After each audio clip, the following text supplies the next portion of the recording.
My brother was pulled over. The call came at midnight. My brother's voice cracked through the static, thin and desperate. They took everything. My last 200. Said I looked wrong. Then cuffs. I could hear the rattle of the holding cell, the distant laughter of officers who had already written him off.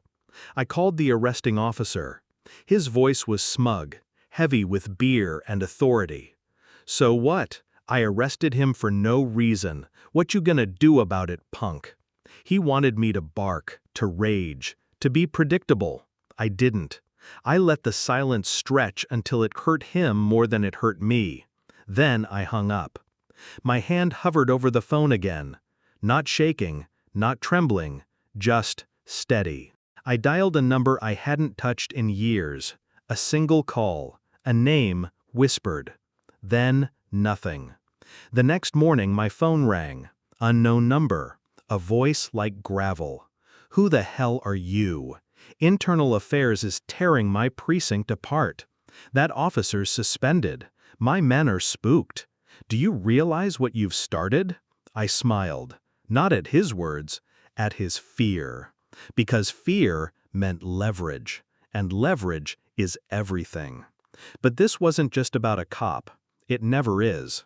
Corruption is a chain, a web. You tug one thread and something hidden shifts in the dark. I started with my brother's file. Public defender paperwork, the arrest report. Except the report didn't match what my brother told me. The times were wrong, the location altered. They had written him into a crime that never happened. The betrayal wasn't just personal, it was systemic. A system where lies became law. I wanted to believe it was random, a bad cop on a bad night. But buried in the records, I saw my brother wasn't the first. Names, dozens, arrests for attitude, confiscated cash that never appeared in evidence logs. Patterns too deliberate to be coincidence. It wasn't sloppy, it was a business. And every business has someone counting the profits.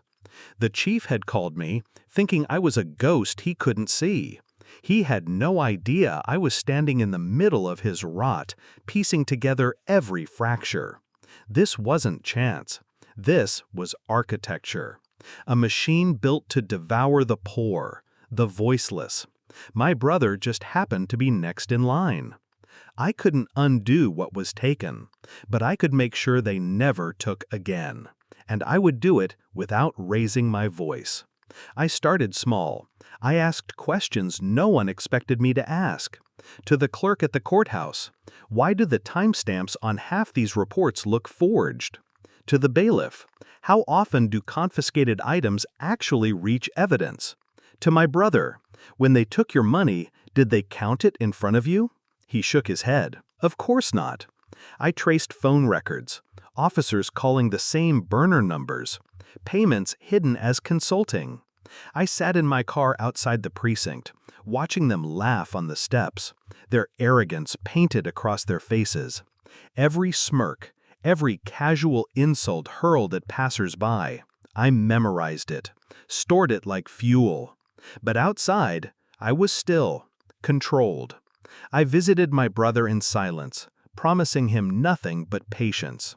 "Why aren't you angry?" he asked me once, his voice shaking. "I am," I told him. "That's why I can't show it. Because anger is a tool, and a tool is worthless if you can't control it." By the third week, the puzzle was complete. A hidden account tied to the chief's wife.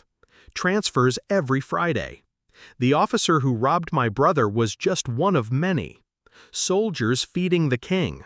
Now I had proof. And proof is a weapon. The envelope was thin, unmarked. Inside, copies of bank statements, falsified reports, audio transcripts from calls they thought were buried. I delivered it in person, to the chief's office.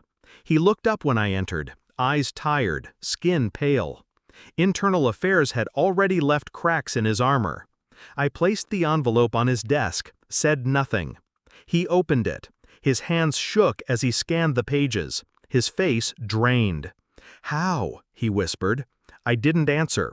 He looked at me then, desperate, searching for some sign of weakness in my stare. He found none. Finally, he tried to bluff. "You don't know what you're doing. This'll burn the whole department." I leaned forward, my voice flat, razor sharp. "That's the point." He broke then. I saw it in his eyes. The moment the predator realized he'd been prey all along. I could have leaked it, could have let the press tear him apart. But destruction without precision is just chaos. I wanted precision, so I called his wife instead. She answered softly, unaware.